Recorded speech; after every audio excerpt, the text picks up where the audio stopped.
Transplantasi ginjal. Hai Wening, Halo Nada, mau kemana nih Wening? aku mau pergi ke perpustakaan nih, mau cari info tentang transplantasi ginjal. Transplantasi ginjal. Wah, obrolan yang menarik. Ibu, apa itu transplantasi ginjal? Ibu, bisakah jelaskan tentang transplantasi ginjal? Oke, Ibu akan jelaskan secara singkat ya. Sebelumnya, kita harus tahu terlebih dahulu fungsi ginjal itu untuk apa. Ginjal merupakan dua organ berbentuk kacang yang ada dalam sistem perkemihan.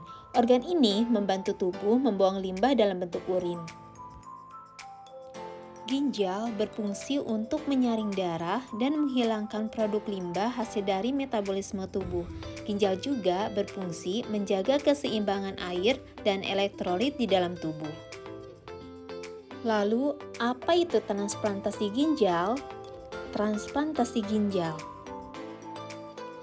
Transplantasi ginjal merupakan suatu prosedur pembedahan untuk mengganti organ ginjal yang rusak akibat dari gagal ginjal kronis pada stadium akhir dengan ginjal yang sehat. Transplantasi ginjal dilakukan ketika fungsi ginjal sudah sangat menurun, sehingga berdampak pada penumpukan racun di dalam tubuh. Biasanya dilakukan pada pasien yang terdiagnosis gagal ginjal kronis stadium akhir. Transplantasi ginjal di negara Indonesia.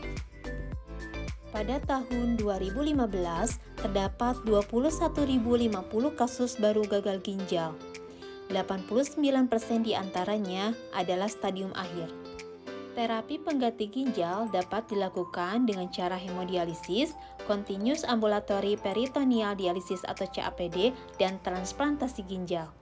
Transplantasi ginjal merupakan harapan baru bagi pasien gagal ginjal. Sejak tahun 1977 sampai tahun 2017, transplantasi ginjal di Indonesia hanya mencapai kurang dari 3% dalam penanganan pasien dengan gagal ginjal kronis tahap akhir. Berdasarkan Undang-Undang Kesehatan Nomor 36 Tahun 2009 Pasal 64, transplantasi ginjal berorientasi pada aspek biotik, yaitu yang pertama, hak penuh pasien atas tindakan pada dirinya.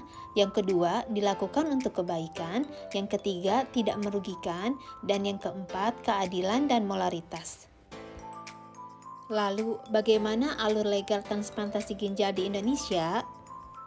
Yang pertama, calon penerima donor mendaftar melalui dokter spesialis penyakit dalam di rumah sakit yang ditunjuk atau ditetapkan sebagai pusat transplantasi. Yang kedua, calon pendonor mendaftar di Komite Transplantasi Nasional Kementerian Kesehatan atau daerah. Yang ketiga, akan dilakukan pemeriksaan bagi calon pendonor, di antaranya pemeriksaan medis, psikologi, sosial, dan mediko-legal. Yang keempat, akan dilakukan pencocokan ginjal pendonor dan penerima donornya bila sudah ada. Alur selanjutnya, resipien dan pendonor menuju rumah sakit yang telah ditunjuk atau ditetapkan. Perlu diketahui bahwa transplantasi dilakukan oleh tim dokter yang telah ditunjuk atau ditetapkan oleh rumah sakit. Lalu, siapa saja yang bisa menjadi donor ginjal? Untuk bisa menjadi pendonor harus memenuhi beberapa syarat. Syarat pendonor usia lebih dari 18 tahun, sudah menikah dan tidak sedang hamil. Pendonor juga tidak memiliki kontraindikasi terhadap penyakit-penyakit ini. Lalu, siapa yang boleh menerima donor ginjal, Bu? Semua pasien gagal ginjal kronis stadium 5. Namun, kontraindikasi atau tidak diperbolehkan untuk kondisi-kondisi tertentu seperti mempunyai penyakit kardiovaskuler yang berat, mempunyai penyakit keganasan, mempunyai penyakit diabetes meletus, mempunyai penyakit ginjal tertentu, mempunyai penyakit hepatitis kronis dan sirosis hati, mempunyai ketergantungan terhadap obat-obatan terlarang atau nafza, dan mempunyai kualitas hidup rendah kurang dari 5 tahun. Pemeriksaan apa saja sih yang dibutuhkan pada transplantasi ginjal? Pemeriksaan yang dilakukan berupa pemeriksaan umum dan pemeriksaan lainnya. Ini daftar pemeriksaannya. Seseorang yang telah mendonorkan ginjalnya dapat hidup normal dengan satu ginjal selama si pendonor dievaluasi dengan baik. Ketika ginjal diangkat, ginjal normal tunggal akan bertambah besar untuk mengganti hilangnya ginjal yang didonorkan. Dan jangan khawatir, pendonor juga bisa kembali beraktivitas normal ya. Bagi seseorang yang hanya memiliki satu ginjal, disarankan untuk berhati-hati dan melindungi ginjal dari cedera, menghindari olahraga berat di mana ginjal yang tersisa bisa terluka, berbicara dengan staf transplantasi tentang cara terbaik untuk kembali ke aktivitas fisik. Ibu, lalu bagaimana seseorang hidup setelah mendapatkan transplantasi ginjal? Pertanyaan yang bagus. Bagi penerima donor, jangan lupa hal ini ya. Jangan lupa makan sehat, berolahraga, dan jaga berat badan yang sehat.